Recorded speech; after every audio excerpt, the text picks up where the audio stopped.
Hey, good day po mga friends or mga idol, mga viewers. Mayroon po tayong dalawang motor na i-vlog dito.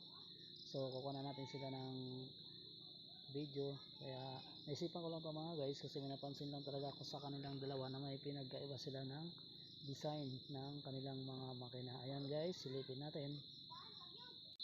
So, ayan guys, kung nakikita natin yung dalawang Rossi na 125. Ayan. So titingnan natin guys kung ano ang pagkaiba or different ng kanilang makina. Ayan, dito po tayo sa old model mag-umpisa guys. Ayan, tingnan natin yung yan, dito naman tayo sa latest. So ang pinagkaiba nila guys, dito nakalubog. Ayan po yung latest na Rossi 125. At saka naman ito yung old ng Rossi na 125 din. So guys, so tingnan natin guys, ba't sila magkaiba ng design ng makina. So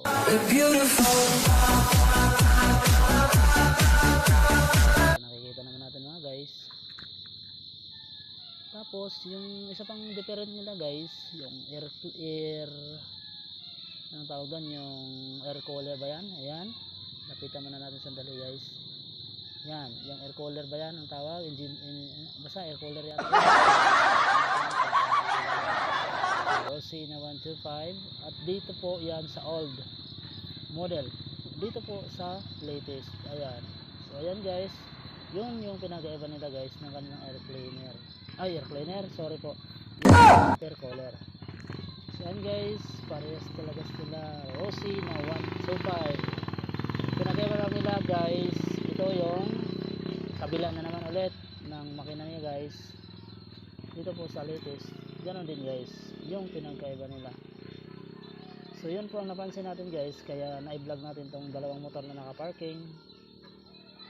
Kaya buti na lang hindi naman nagalit siguro yung may-ari dito. So guys, wala dito yung may-ari sa isang motor. Ang may-ari dito sa isa, itong motor na to is kausap po natin. Ayan, yung isa doon hindi natin nakausap kung pwede o okay lang.